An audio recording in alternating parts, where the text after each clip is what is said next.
Welcome back to another episode of the I'm Not a Hater podcast featuring your favorite not hater, Mr. BORW and Mr. Brown. Now, this episode is going to be called Oh Wow Part 2. After watching Oh Wow, the first episode, if you haven't seen it, go check it out on YouTube. I realized that there were some things that I forgot that I really don't care for still, or like dealing with like different situations and such, right?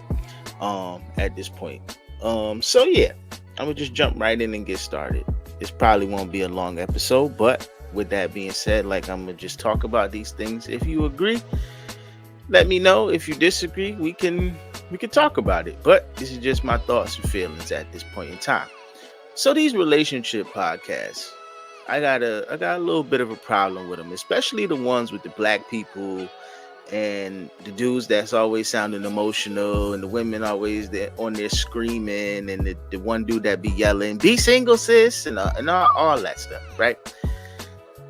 Shaking my head first of all. The reason why this gets under my skin is because we, as black people, we got to be the only race that does this. Okay, I haven't seen a group of white people, Latino, purple, yellow, whatever. I haven't seen a group of other people that personally do this. And I personally dislike that other races can point and laugh at us because black people, once again, here we go, dividing ourselves. We can't even agree in relationships. It's crazy, but it's true. And half the things they say gonna have you ending up in a toxic situation, or in the words of Kevin Samuels, you're gonna be alone with a bunch of cats. Now, I don't agree with everything Kevin Samuels said either, so he possibly could get thrown in his box too, but God rest his soul, he's long gone. And I know y'all not gonna agree because I see many people posting these clips and all these things daily, but to me it just doesn't make sense. If you need absolute relationship advice, ask somebody that's been through it or going through it. If you're a single person, if you're in a relationship, find people in relationships that's like-minded just like you, and that means you're gonna have to dig through and find some people that are like-minded, like I said, just like you, and become friends and build that friendship up and ask them for their advice, how they get through things in their relationship. These podcast people don't know nothing from a hill of beans. I know you're probably like, well, you don't either. But if somebody came and asked me for some advice, I probably could tell them I've been through plenty of things in relationships at this point. I'm just going to be honest. Um, but that those clips and things really grind my whole like gear of life. I get really, really pissed when I see those because, again, like I said, we gotta be the only race of people doing this. I have yet to see, and when other races get together, they talk about other things. The relationships can't be the only thing we could talk about as black people. Like, let's talk about building wealth and generational curses and things that probably matter to people. Everything doesn't have to be based on a relationship or whatever the case is. But yeah, I digress, and I'll get off that topic because I could be here all day long. But stop listening to them dudes that be screaming and all that too. That's unnecessary. You could talk normal, just how I'm talking, and kind of get your point across. I ain't never had to yell or scream to say what I need to say, and that's just that. On another note, okay, so I'm gonna say this, and I don't want people to feel like, oh my gosh, well, what do you mean? Being helpful to people, okay? I'm probably a person that's very helpful, and I don't mind being helpful to people. I really, really don't. I'm saying this with all honesty, my whole heart out my chest. But I hate that I can't say no to people because there's points and times when I really want to say no, okay? I really don't feel like doing it. I really don't feel like helping.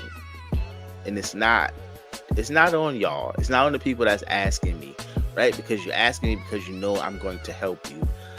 But it's on me because I can't say no. I don't know what it is. I think I just don't like people to be upset with me or feeling like I didn't, help them when they needed it. But there comes points and times when I don't feel like being bothered. And I'm still learning how to do that respectfully because it always comes off, if I say it, it always comes off as if, I'm angry or something. I'm not angry. I just don't really want to hurt your feelings by telling you no. And that's probably a sucker move, but it is what it is. Like, Um, and again, this probably goes back to, the way I was probably brought up. Like, I really ever rarely heard my mom tell somebody no. She was very helpful. Um, and I copied that model to the T. But I did hear, obviously, right? I was privy to the times where she would really didn't want to do it, or it was really taxing. She had other plans, but she might have dropped them for somebody, because they needed help. And I've done that in the past too. Like, I've had, days where I just wanted to kind of chill out and do nothing, but somebody needs some help with something. Here I am, sparking up a computer, or, you know, coming by to see whatever they need. And now 3-4 hours into the day that I was supposed to be chilling, um I'm knee deep in helping somebody. And sometimes I don't always want to do it, but again, like I said, that's a me problem, because I can't say no to people, um which sucks. You really want to be able to, like, say no and not have people in their feelings. And that's kind of what happens most times. You say no to somebody instantly getting their feelings, and now you got a issue that you didn't want to have from the beginning. And that's just the truth. But I think, right, you should be able to tell people, like, hey, I can't help you right now, I'll catch you in the next one. And they should be understanding. Like, it's not the end of the world because I couldn't help you right when you wanted me to. I had something else going on, or I wanted to do something else, and kind of, just be okay with it. I'm thinking on the fly, like, what else gets under my skin uh, while I'm sitting here.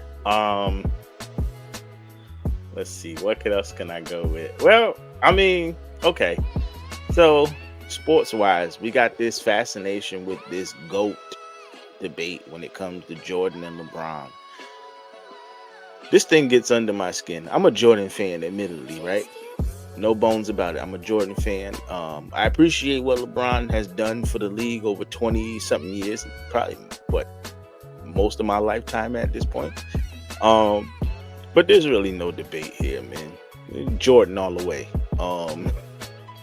And the reason I say that is because I look past, like, the basketball stuff, right? Let's look at the cultural aspect. You still buy Jordans? You still stand online for Jordans? Jordan last played in 2003. It's about to be 2025. 22 years later, you still buying Jordans. Jordan only played 15 seasons. He still was the leader in 30-point games at 562 up until, I think, LeBron just tied him. And like Charles Barkley said, LeBron had 7 extra seasons to catch Jordan in that one stat. So that should tell you something. It's GOAT behavior. 6-0 in finals. Yeah, I know that's not the most titles, but basically in the golden era of the NBA, he shined the brightest. And like I said, his cultural aspect, his media aspect, he's the golden child. They all copy what he did, having multiple endorsements and things of that nature. He kind of blew the doors off of all of that type of stuff. So you got to give that man his props. And it's okay with being number 2. I think Kobe's like number 3. After that, I kind of tap out, because you got a bunch of people you could place in different spots. Well, Kareem be number 4. But after that, you got to kind of Magic, Bird, Shaq. You could put a bunch of people in that top 10, and it'd be kind of cool to have that debate. And that's probably a debate for another time. But that Jordan LeBron thing, man, I've been listening to people who give their points and all that, and it's cool, right? But it's really, in my opinion, there's no point in talking about it. It's Jordan all the way. He got it. Let that man have it and be great. Yeah, I'm trying to think. Is there anything else that I'm like grinding my gears about? Going into 2025 or in 2025, all of this new year, new me, stop it. Just keep making progress. People don't need to know that it's a new year, and everybody know it's a new year. We don't need the 17th version of you. I'm sorry, that probably came off like a jerk. Forgive me. But we don't need the new me, new you, new year, new me. Like I said, just keep making the progress you're making. Everything doesn't need to be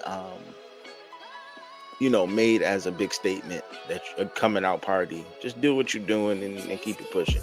I get it, you might have like people that's watching you and haters for that lack of a better phrase, and you want them to know what you're doing, but just keep showing them. Every now and then pop out, post a picture, you on vacation, or you balling, you flossing, you doing your thing. Let them know that you still applying pressure, but you're doing it in a silent way. You don't gotta January 1st, all this new year, new me, and stay out them people gym. If you ain't gonna be dedicated and you gonna pay the $10 and then you ain't gonna never go back till April, what's the point? You wasting money. Stay out them people gym. Just work out from home, or do some push-ups or sit-ups or whatever you do for your fitness. And that's it. Like don't do all that for the new year. Just stay on your progress, man. And don't let them slogans get you caught up, because if it ain't a new you and you just doing the same thing, you just wasted time typing all that. For real. Let's just keep it a buck. Yeah. Oh, I guess no more rap beefs. It turned legal.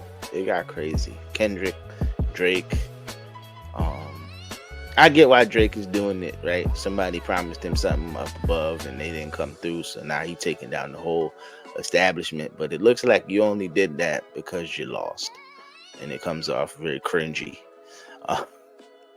But Kendrick won, and I'm not even like, I'm tapped in because obviously I was paying attention, but Kendrick took that battle. It wasn't nothing else you could really say.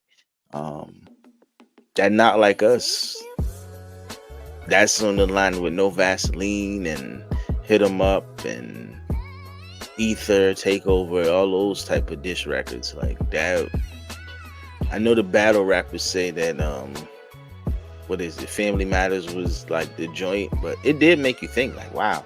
But That Not Like Us, it hit you over the head, and the way that they dropped it, they did it right. Yeah. So no more rap beefs in 2025. No more relationship podcasts, or no more group settings with that. You could be helpful, but you could also say no at the same time. Jordan and LeBron is no longer a debate. It's over. Jordan is the GOAT and will be the GOAT until the end of the world. And no slogans. You don't need no slogans in 2025. And basically that's it.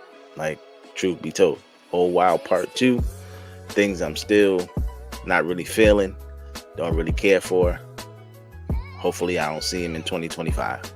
Peace and love. I'll see y'all in the next one. I'm coming back with some more informative stuff next time. I'm out.